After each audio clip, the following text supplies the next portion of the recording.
and rolls around here, grab a whack and roll, place it on there. The freer your table is, the easier it's going to be for you. Okay, so let's start off with our sponge. So this was the South Queen, which looks really good, but because we've got an A top, that is something we're gonna have to get rid of. Now, when you are taking that off, what I suggest is try not to cut off that entire bit. Because if you do, you're not gonna have enough thickness over there. Right? So just go slightly higher and try and take off a little piece. Okay. Now, you should see that the inside is perfectly baked. If you find a little damp spot or if you see a little piece where, it looks like battered, it's just solidified, it's probably because your cake wasn't baked enough, okay? If that happens, again, don't panic. Just like, last time we fixed Matthew's cake, we had a little later, we cut a piece out, right? You're gonna take a cookie cutter, cut that little piece off, and then use your trim portion kind of, just like be a surgeon, right? And just put it together.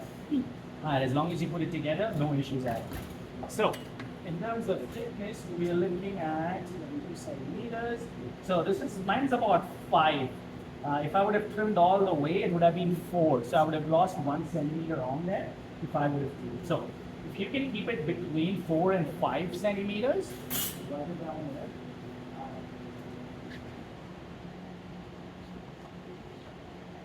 That would be awesome.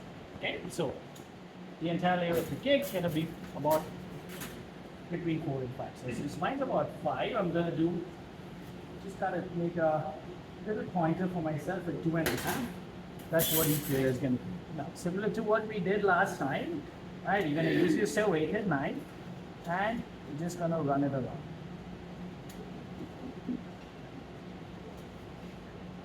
So just cutting through the outer layer right now, and then I'm going to start pushing my knife a little bit inside, and the entire layer should. Right? Now, anytime you make any kind of a product with butter, eggs, and flour and sugar, you're going to see some air pockets in there. Right? There's a word for it. Do you know what that's called? These little air pockets that show up inside a cake. Inside the texture. When you did your muffins, you would have found them too. Right? That's called tunneling. Right? That's called tunneling. That's just because when you mix your butter or when you mix anything, right, it captures some air in it, and that's what gives you that tunneling. So tunneling is good because that means it's nice and soft and it's going to absorb all the flavors, all the liquids that you put in. But if you find larger holes in there, it just means you creamed your batter too much. There's too much air in there, and those are not desirable. So if you have a massive little air pocket there, that's not good. Right? So tunneling is talking a little bit about the texture of your cakes. It goes with loaf cakes. It goes with breads up to a certain extent too. Same thing with that guy. I'm going to take off a little bit from the top.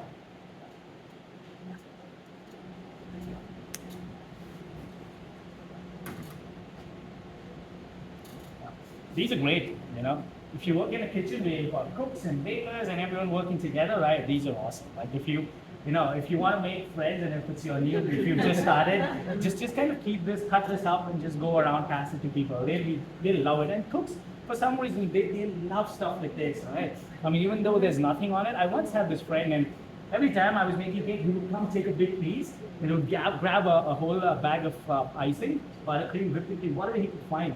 And he would like top it up and then just stuff it in. I was like, man, you're gonna be diabetic pretty soon. I hope he's still alive. Okay, that one too, similar. I'm just gonna go eyeball it. Just about half.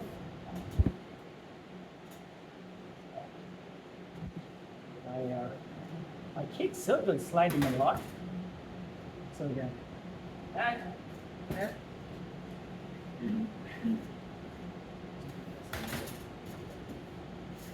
Okay. Now, for this cake, we're just going to need three layers of sponge.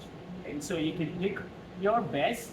When I cut it, this one's a little off. You see, there's a little dent over there, so I'm gonna skip that.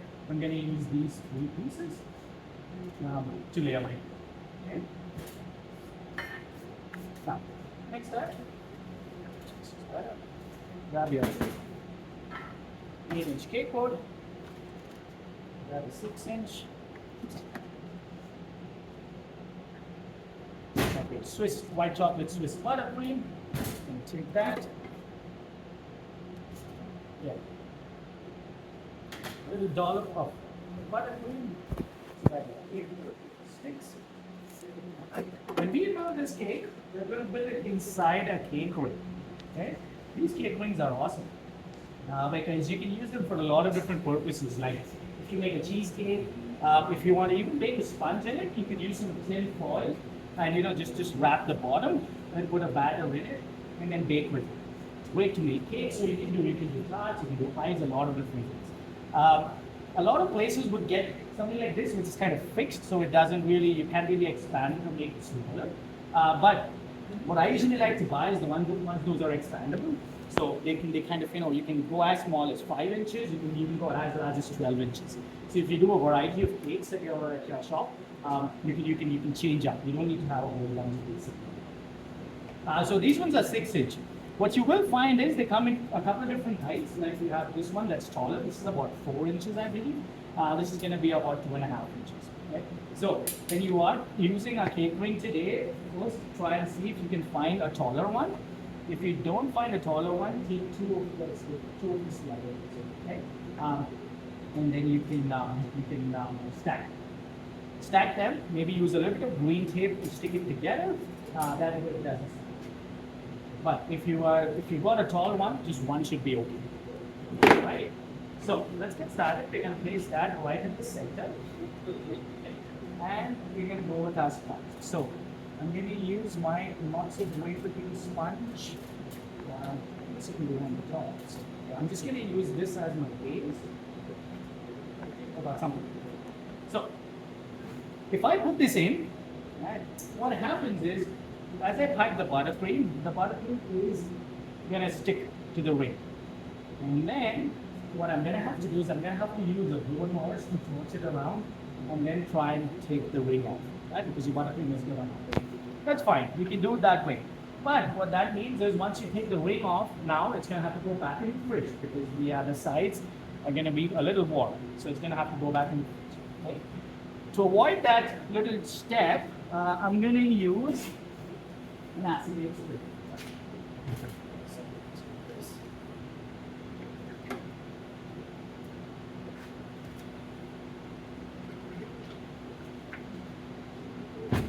Pull it up, make sure it's big enough. Like that. And just put it inside. Now, when you put it inside, just make sure you overlap so it's covering everything. Okay? You can then start off with our first layer. Now Mandy was talking about, when you make cakes with whipping cream or some other form of cake sometimes, it can be challenging to get, it can be challenging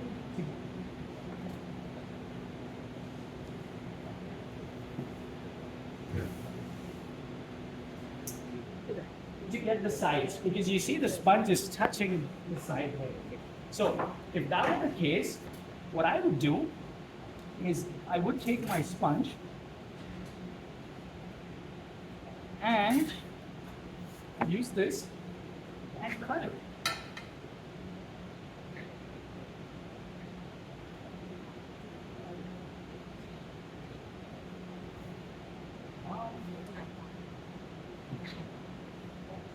Try and keep it as round as possible. Right, so what I'm doing now is just cutting it slightly smaller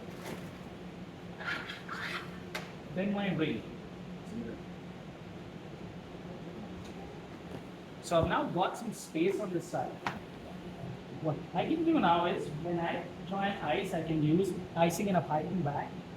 I can go all around the side first. And then I can put some on the center. So when I take this ring off, then I have a layer of icing all around.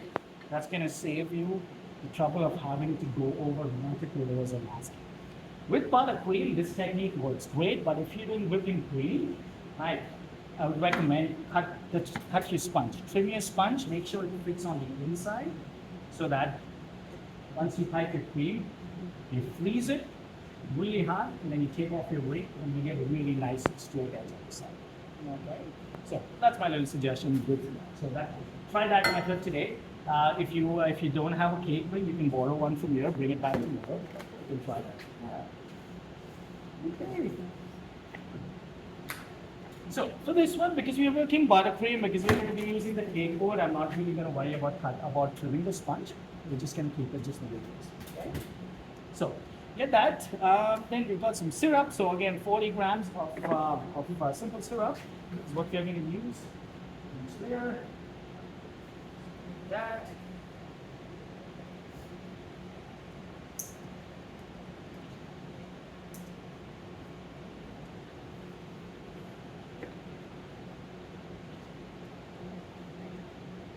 Next step, start off with buttercream. So we're going to need 2 piping bags this time around. One for your buttercream, one for your lemon curd. Okay. We're going to use a plain tip. Just going to go right in the center.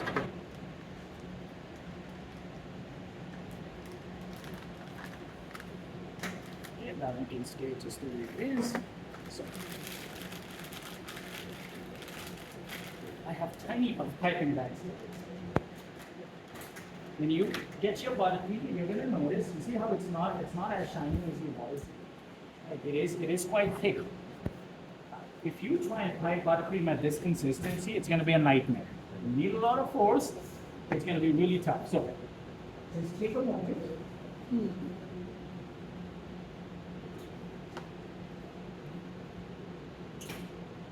I'll set a couple of pots of water on there for a water bath that you can use.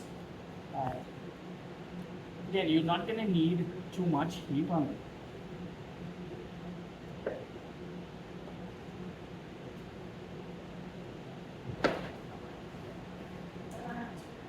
Just going to grab a whisk, sorry, folks, torch.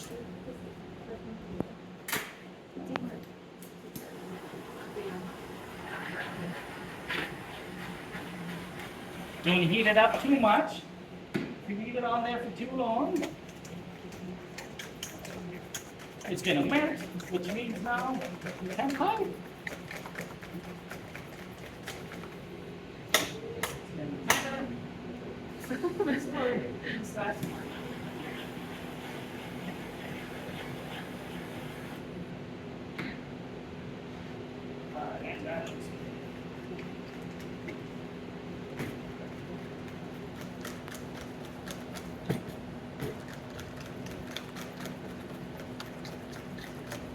So you can see the difference. You can see how shiny it is. Much better in terms of consistency. That's what we're doing. So no matter how busy you might be, try not to go with that until and unless your buttercream is up to how you want it to be, which is really nice and shiny. Okay?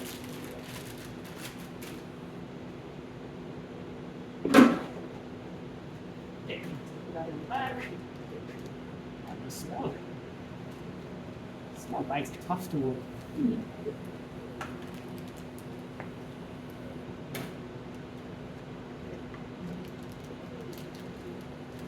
When I started baking, we didn't have disposable piping bags, right? We would have those cloth piping bags.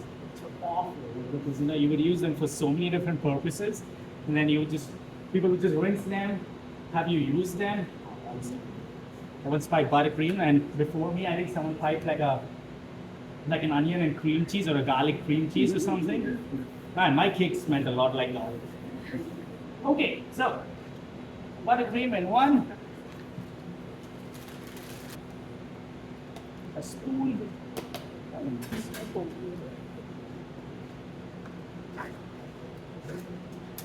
It's like a smaller offset on the inside.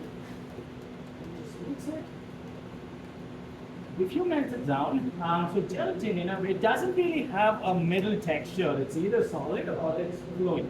Right, so if you melt this down, you'll just give it too much heat, and then your lemon curd will be too runny. Try not to have a runny lemon curd, because if you do, it's going to seep right into the cake, or it's going to run out from the sides. Which means when you try and build that cake, you're going to have it's going to be messy. It's going to be super messy. So what you're looking for is to kind of get a nice soft consistency, something that is pipeable. If you have a few lumps, it's okay, because it's just lemon curd anyways. But you're just looking for a nice pipeable consistency. So that's what you do right now.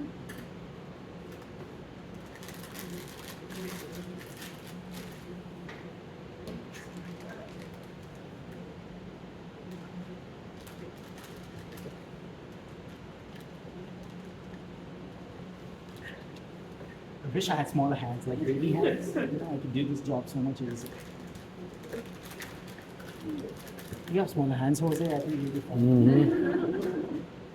Okay, this side, a little bit of space for myself.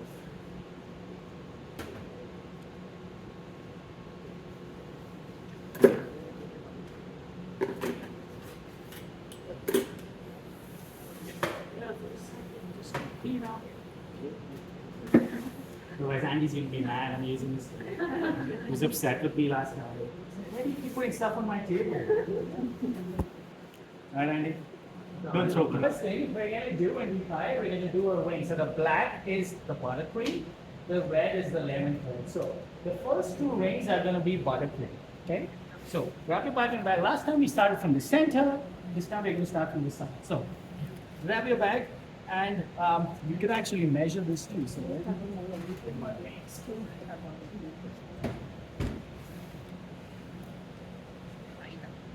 side, shake my all the way around. One ring and a second ring just beside it. Then you're gonna leave a little bit of space, and you're gonna do ring number 2. Then you're going to leave a little more space and put some in the center. So that's where your lemon curds can go. Yeah. Sorry.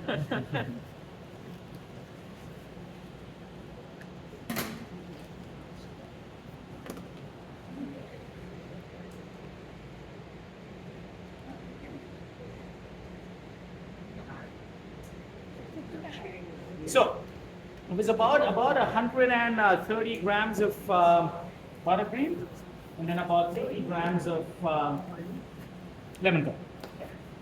So that's one layer. Sorry, what was the weight again? 130 and 30? Yes. Total 160. Okay. Once that is done, grab your second layer. That in. Might have to just be a little bit careful as you slide it in. Syrup, squeeze it out.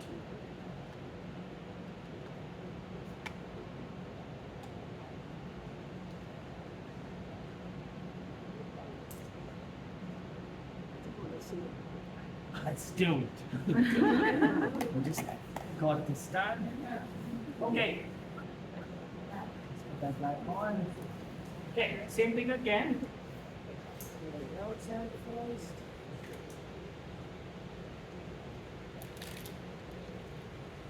A little more, just so it's very nice shut. The reason I'm doing the outside a little bit thicker is because if it's a very thin line, maybe when you're icing, you scrape some off. And if that happens, now your lemon curds going to begin to just drip from the outside. Right? That is going to make masking really difficult. The lemon curd is quite thick, so it's fine. But if you're using a fruit compote, like a strawberry compote or a blueberry compote, you want to make sure that you really get that side border much thicker. One more line. So actually, what was wrong? So,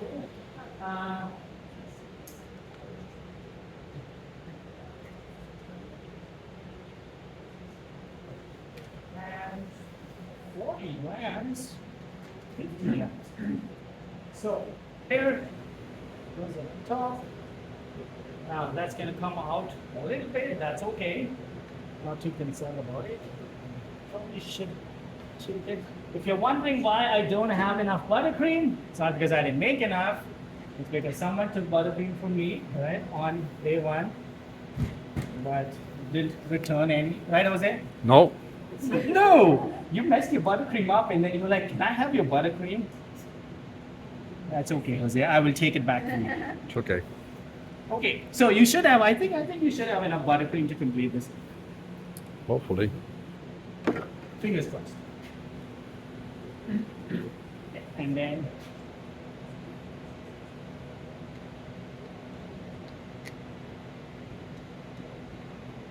so is it sponge? Like buttercream, we're not going to put anything on the top right now. Just going to leave it the way it is.